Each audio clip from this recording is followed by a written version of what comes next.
So, ito na nga guys yung pangalawa. Actually, matagal na siyang dumating. Sinabihan ko lang siya na, kasi sabi niya sa akin, bakit daw hindi ko binubuksan yung gift niya.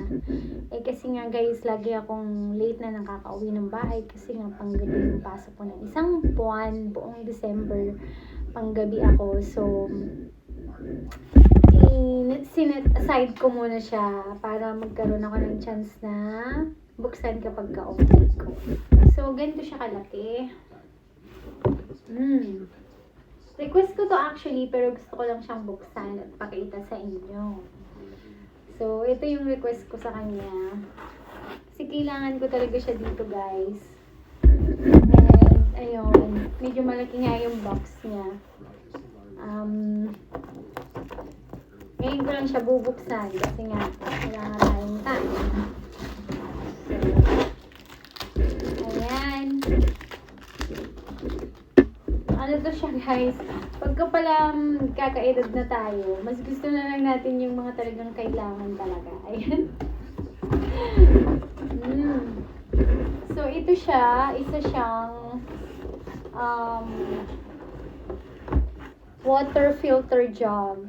Kasi nga, dito hindi mo naman kailangan bumili talaga ng bottled water kasi nga safe namang inumin yung tubig dito.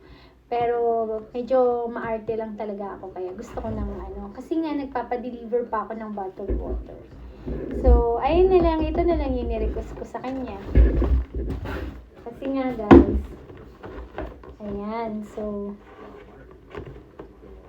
buksan natin yung laman.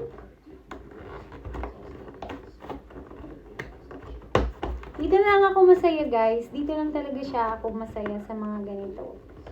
Sa mga ganitong bagay na lang talaga. And, ayan. I'm happy. I have my water bottle. I mean, water filter jug.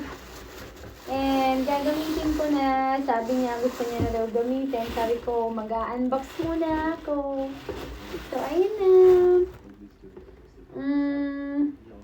Water filter jug. Ayan siya guys. Meron siyang dito. Ayan. Bagong-bago.